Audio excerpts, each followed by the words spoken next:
Hi friends, ever you ఎలా ఉన్నారండి?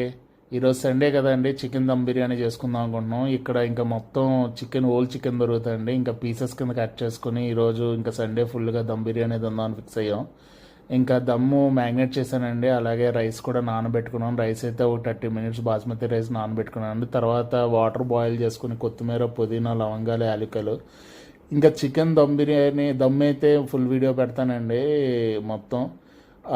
Boil చేసుకున్న వాటర్లో ఇంకా రైస్ వేసి, నానబెట్టిన రైస్ వేసి ఒక 80% బాయిల్ అయ్యాక 9 to 10 minutes బాయిల్ అయిపోతుంది. దాని తర్వాత 2 hours అయినా మ్యాగ్నేట్ చేసుకోవాలి. చికెన్ ప్రాసెస్ పెడతాను ఫుల్ వీడియో. తర్వాత రైస్ అంతా లేయర్ బై లేయర్ వేసుకొని చికెన్ దమ్ బిర్యానీ శుభ్రంగా ప్రెషర్ కుక్కర్లో చేసుకోండి. దమ్ అయితే పర్ఫెక్ట్గా దమ్ అవుతాయి.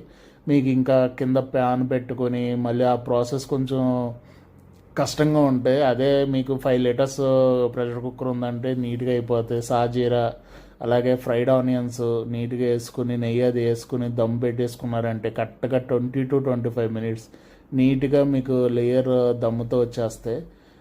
ప్రెషర్ మీకు విజిల్స్ అవన్నీ రావండి. జస్ట్ మీకు ప్రెషర్ వచ్చినట్టుగా విజిల్ వచ్చినట్టు వస్తాయి, కానీ విజిల్స్ అయితే రాదు. చూడండి, పర్ఫెక్ట్గా దమ్ అయితే అయ్యింది. కొంచెం స్పైస్ తగ్గిందండి. మజ్జిగ కొంచెం ఎక్కువైంది. మ్యాగ్నేట్ చేస్తాను అంటే రోజు చేయం కదండి, ఎప్పుడో నెలకు ఒకసారి చేస్తాం కదా, అందుకని అటు ఇటు అవుతూ ఉంటాయి. కానీ పర్ఫెక్ట్గానే స్పైసీగా కూడా బాగానే వచ్చిందండి.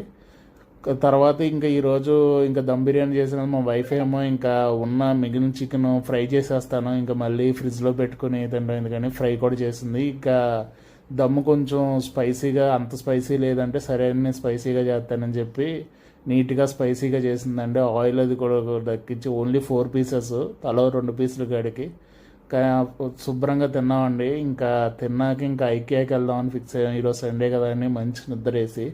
సరే ఫ్రెండ్స్, అయితే ఫుల్ వీడియో పెడతాను. Happy Sunday.